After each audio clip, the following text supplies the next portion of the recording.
Kalau bisa di-shot aja nggak apa-apa ya. Ini jasa saya ya. Kalau Pak Jokowi dinyatakan palsu, pasti punya saya juga akan palsu. Kalau mempersoalkan pada UGM-nya ya keliru. UGM itu menyerahkan ya ini, tapi kalau mau minta ijazah aslinya ya ada di Pak Jokowi. Bersangkutan.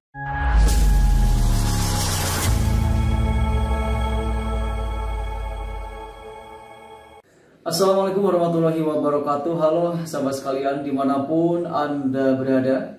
Kali ini ada sebuah penyampaian sekaligus kesaksian dari salah seorang alumni UGM yang katanya beliau ini merupakan teman seangkatannya Pak Jokowi, sekaligus satu jurusan yang sama dan juga lulus di tahun yang sama dengan Pak Jokowi, yakni tahun 1985. Yang mana kali ini beliau memberikan sebuah kesaksian terkait ijazah Pak Jokowi yang saat ini dianggap palsu, dan kita tahu bersama sudah masuk ke dalam ranah hukum yang saat ini sedang proses. Kemarin itu proses mediasi, namun tentu kita tahu juga bahwa Pak Jokowi melalui kuasa hukumnya menolak untuk menunjukkan ijazah aslinya kepada media atau kepada publik. Nah, berikut ini adalah penyampaian selengkapnya dari teman seangkatannya Pak Jokowi ketika kuliah di UGM dan satu jurusan yang sama. Kalau bisa di-shot aja nggak apa-apa ya. Ini jasa saya ya. Kalau Pak Jokowi dinyatakan palsu, pasti punya saya juga akan palsu. Oh gitu Pak? Iya pasti Pak, karena iya. sama sebenarnya. Jadi nomornya di sini, memang nomornya di kehutanannya ada begini, kemudian di sini juga ada nomornya. Nah gitu ya. Dan kemudian tahun 85 itu memang di ijazahnya itu pakai materi. Setelah tahun 85, yang jadi teman-teman yang pada lulusan tahun 86 ya, itu nggak ada pakai materinya.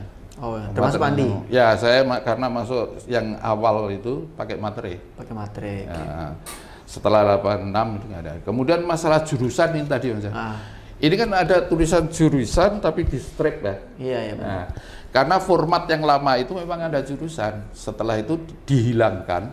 Iya. Nah, kemudian tahun berapa ya, mulai 90 atau berapa itu ada lagi jurusan, tapi sekarang ini sudah nggak ada lagi, sudah hilang. Jadi hanya kehutanan gitu aja. Itu. Soal font, ini jadi salah satu juga masalah. Font, Gimana tanggapan Pak?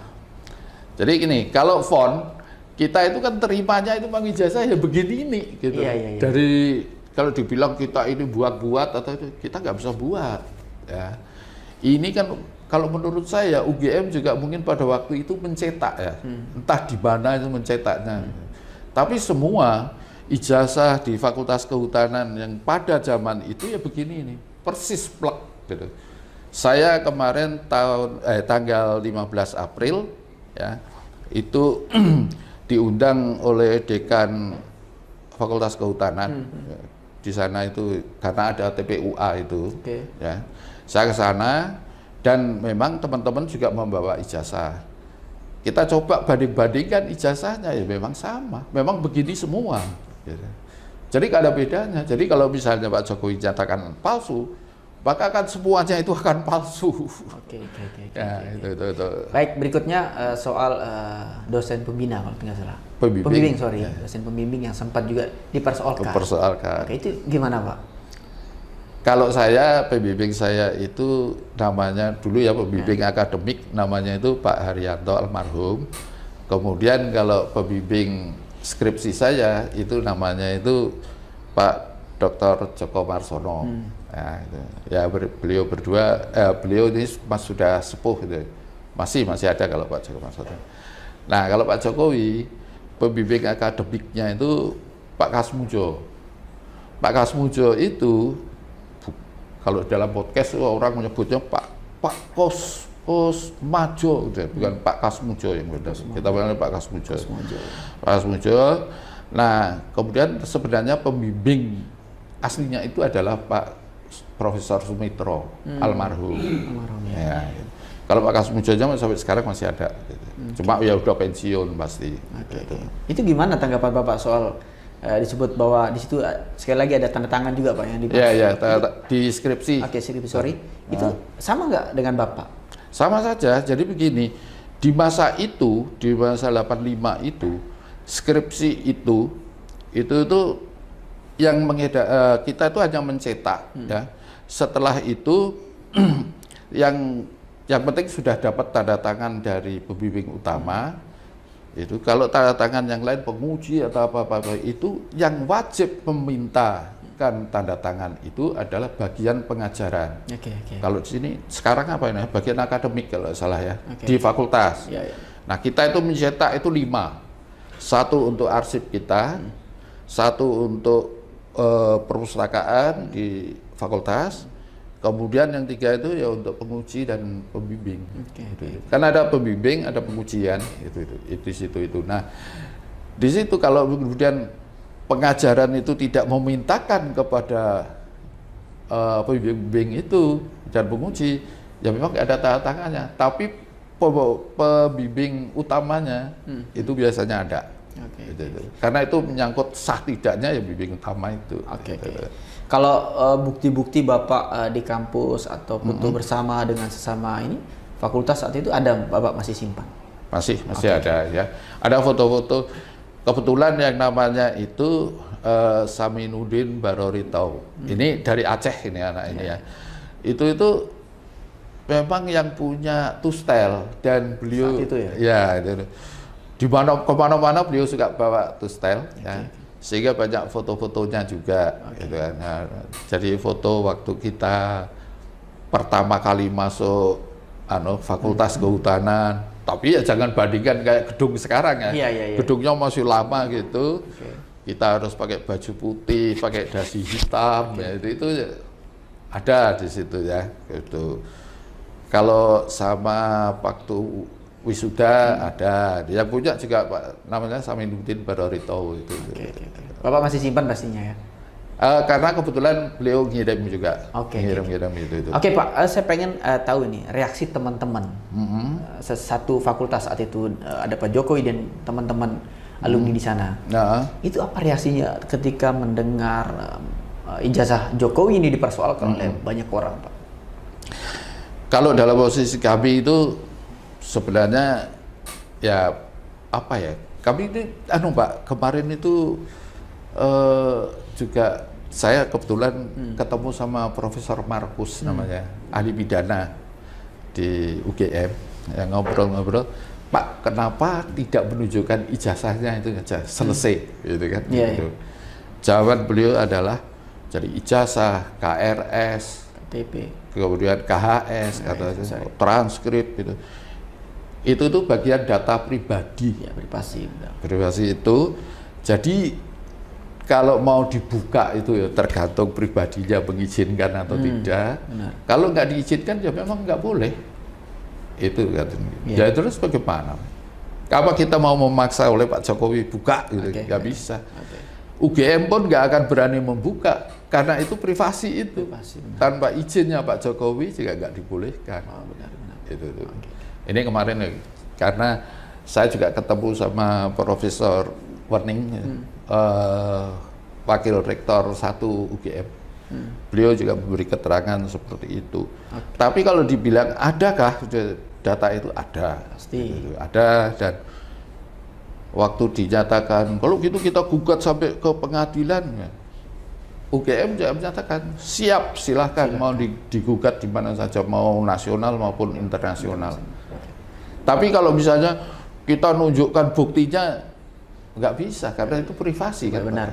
Sepakat kalau itu. Oke, yang pengen saya tahu juga Pak Andi, setelah ada isu ini atau berita tentang ijazahnya Pak Jokowi yang diungkit-ungkit ini, apakah Pak Andi pernah dipanggil oleh UGM untuk mendiskusikan soal ini, atau karena ini kan udah sekian puluh tahun Pak, ijazah yang lama, dokumen lama yang harus kita coba gimana Pak? Jadi ini kan meledak yang di 1 April itu gara-gara tulisannya Dian Sadi itu ya. Kemudian tanggal 15 April itu ada judul Geruduk UGM gitu kan. Gitu. Salah satunya ke Fakultas Kehutanan gitu ya. Nah, itu saya mendapat undangan dari dekan Fakultanan di ini UGM gitu ya, untuk ikut hadir, kemudian saya hadir di sana. Dan pada saat saya salaman sama Dr. Tifa langsung mengenali saya. Pak Adi Pramaria, ini ngerti deh. Dikenal. Ya, jadi kenal. Saya pikir kemudian saya tanya kenapa kok bisa tahu? Ya karena fotonya Bapak yang beredar dengan foto wisudanya itu nggak berbeda. Gitu, gitu. Oh, terus jadi itu kan memang saya juga ikut hadir di sana. Ya. Kemudian cuma kami itu kan menjadi saksi ya, gitu. Jadi kalau diminta ya kita tunjukkan, enggak ya enggak. Nah, jadi yang disampaikan itu hanya wakil rektor yang memberi keterangan, kemudian dekan Fakultas Kehutanan, siapa lagi ya, kemudian ada yang dari Fakultas Hukum itu namanya kalau saya Pak Sandi itu juga. Kapan tuh? Udah lama? 2000 enggak ini kemarin 15 April itu. Bapak di apa bunyinya, dipanggil atau di apa oleh pihak kampus? Diundang, sorry biasanya nggak salah ini Pak. Ya. Diundang ada teman berapa 10 orangan lah itu. Oke. Berarti beberapa alumni juga hadir Pak selain Bapak Pandi. Ada alumni? Ada. Hadir ya? Hadir. Oke, teman-teman di satu fakultas dulu Pak. Ya. Oke. Pandi, sekarang ini kan menurut Pak Andi nih, saya pengen tahu aja dari Pak Andi sebagai teman sahabat Pak Jokowi. Kira-kira apa sih yang menyebabkan kembali diungkit soal ijazahnya Pak Jokowi? Sepengetahuan saya itu di mendekati Pilpres untuk periode kedua itu diungkit juga sebenarnya. Nah, kira-kira apa sih kepentingan orang-orang ini yang kembali mengungkit soal ini, Pak? Menurut Anda? Kalau pada saat 2019 waktu mau Pilpres ya, yang kedua itu yang diungkap itu kan ijazah SMA. Iya, sorry, ijazah SMA. Di ijazah SMA itu begini, Pak Jokowi itu sekolahnya itu masuk awal itu SMPP. SMPP, kalau di sini itu SMA 3. Oh ya. SMA 3 itu dulu katanya juga SMPP. Ya. Kemudian pada saat mau lulus, Pak Jokowi itu mau lulus, SMPP itu berubah menjadi SMA 6. Jadi ijazahnya keluarnya menjadi SMA 6. Oh, berubah. Ya kan begitu kan itu.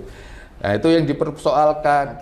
Sekolah di SMPP kok bisa-bisanya lulusnya menjadi SMA 6 gitu. Jadi itu kan dipersoalkan. Nah, kemudian dibilang juga Pak Jokowi ini bodoh SMA-nya, masuk sekolah SMA sampai 4 tahun gitu kan. Ada yang begitu itu juga. Di masa kami sekolah di SMA itu orang wajarnya 3 tahun, kemudian di zaman saya itu ada perpanjangan 1 semester. Itu konsepnya Pak siapa ya, Daud Yusuf atau gimana itu, karena kita mau mengubah semester. Kalau dulu kita lulus Januari, kita sekarang lulusnya Juni, sehingga tulis bahwa SMA itu kita itu 3,5 tahun. Itu di zaman saya ya, termasuk Pak Jokowi juga sama kan, se-Indonesia itu. Nah, diungkit di situ, kemudian kan nyata nggak terbukti. Selesai juga. Ya, selesai juga di SMA 1 itu.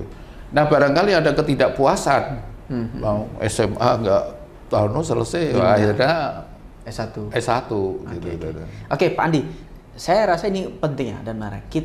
Semua rakyat Indonesia mengetahui betul karakter Pak Jokowi, yang santai, mohon maaf, senyum-senyum gitu ya, kalau ngerespon apa sesuatu persoalan gitu. Apakah waktu masih duduk di bangku kuliah S1-nya itu, apakah Pak Jokowi seperti itu juga? Iya, Pak Jokowi itu orangnya itu humble, tenang, diam gitu. Bahkan dia itu kalau misalnya kita lagi ngobrol begini gitu, Pak Jokowi jalan itu kita nggak ngerti itu, tahu-tahu sudah ada di dekat kita.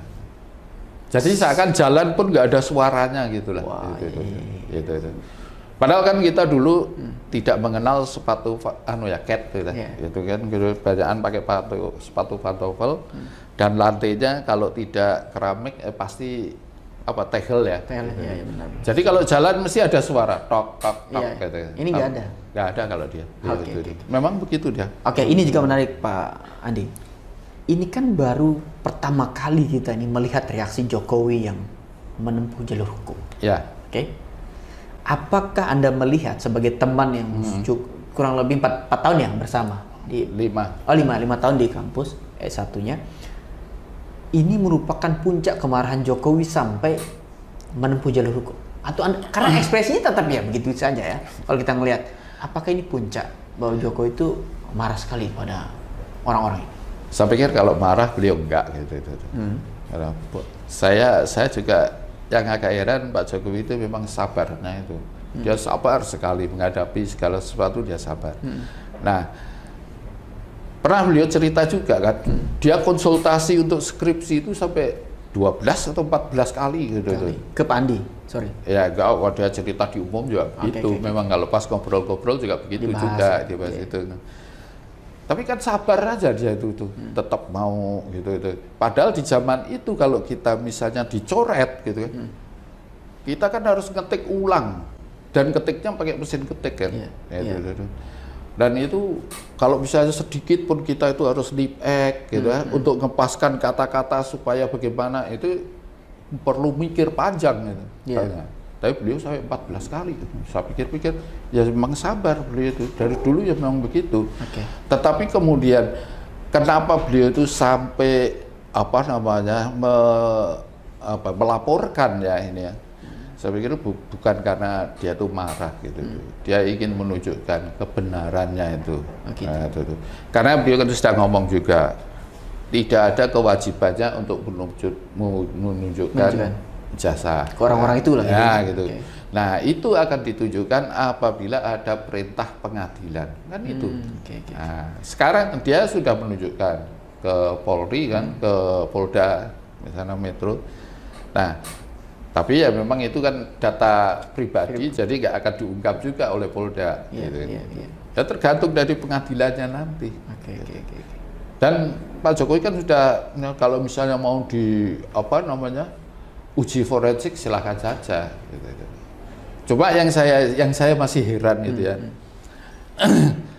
apa yang menjadi masih dipertanyakan ya. Satu, penerbit ijazah ini kan Universitas Gadjah Mada. Universitas Gadjah Mada sudah memberikan klarifikasi. Dulu Bu Profesor Ova udah rektor yang berkata. Kemudian yang kemarin itu wareknya, wakil rektornya juga sudah. Di fakultas juga sudah gitu. Terus apa lagi yang dilakukan? Lembaga sebesar UGM itu sudah menyatakan asli. Sudah diluruskan gitu. Terus apa lagi, Pak? Terakhir dalam kesempatan ini Pak Andi, apa yang Anda mau sampaikan kepada masyarakat luas di tengah kembali gencarnya disuarakan soal ijazah S1-nya Pak Jokowi dan Anda sebagai teman? Kalau kami gini, jadi kalau misalnya diuji forensik silakan ya, kami itu. Dan tapi diingat yang pertama, saksi sejarah bahwa Pak Jokowi kuliah itu memang banyak, masih 67 orang ya. Dari 88 orang yang kuliah, kemudian yang tersisa sampai sekarang ini 67 orang itu sudah masih siap untuk menunjukkan keaslian ijazahnya masing-masing dan silahkan dibandingkan. Nah, itu. Kemudian yang kedua adalah lembaga sebagai penerbit dari ijazah ini sudah menyatakan bahwa ijazah itu memang asli dan memang benar bahwa Pak Jokowi itu kuliah di Fakultas Kehutanan UGM. Terus apa lagi yang mau dipertanyakan gitu loh Pak itu. Kalau dipersoalkan pada skripsi, pada itu KKN-nya di mana gitu, dijawab juga KKN-nya beliau, saya lupa itu kecamatan sama desanya, tapi beliau di di kotanya itu di Boyolali. Itu KKN-nya. Karena saya kebetulan juga di Boyolali di KKN-nya. Tapi siapa teman-temannya nggak tahu. Karena KKN itu tidak hanya satu fakultas kan. Nyampur ada fakultas gitu. Jadi saya nggak ngerti teman-temannya dia. Nah, itu mungkin ada pesan nggak Pak untuk teman-teman ini kan teman-teman satu kampus ini yang mempersoalkan, biar maksudnya untuk menjaga, menurut saya ini penting untuk dijaga nama universitas Pak. Ya kalau universitas sebenarnya menjadi tidak terlibat Pak itu. Ya. Karena universitas itu keterlibatannya adalah orang kuliah kemudian menyerahkan ijazah itu sudah stop.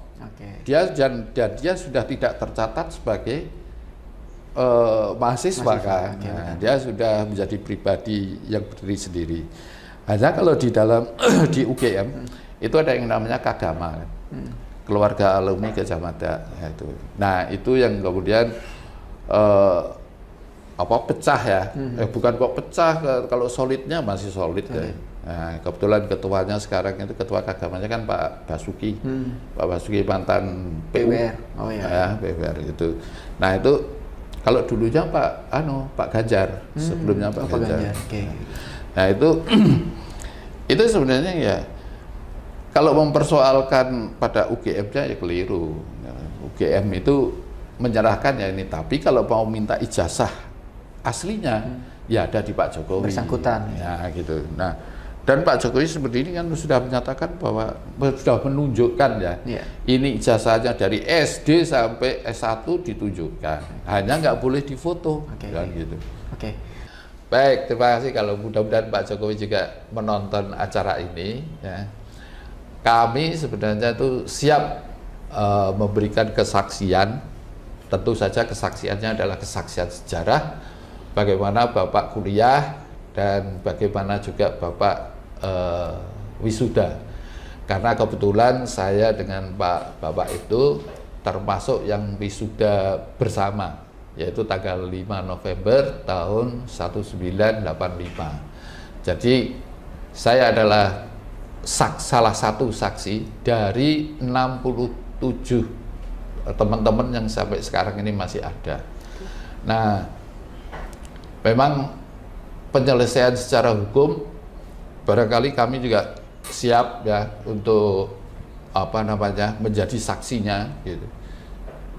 Karena begini Mas, jadi beberapa teman itu pada waktu ada laporan ke Polda Metro, waktu tanggal 15 kita datang itu ada penyidik juga yang datang di tempat kami, dan kami itu juga dimintain keterangan semua teman-teman itu. Nah setelah itu kemudian Pak Jokowi ganti melapor kan. Sekarang ini teman-teman saya itu yang dekat-dekat di sana, dan terutama yang saya sebut tadi Saminuddin Barerito itu yang punya dokumen fotonya itu masih satu album dia itu punya. Oh iya. Itu juga sekarang ini hari Senin nanti dia juga akan diperiksa. Oke, itu. Tapi dia mintanya kalau diperiksa saya mau, tapi kalau diperiksanya di Jakarta saya nggak mau. Saksi sejarah itu Mas. Ya. Diminta mau diperiksa polisi juga. Tapi dia mintanya di Jogja.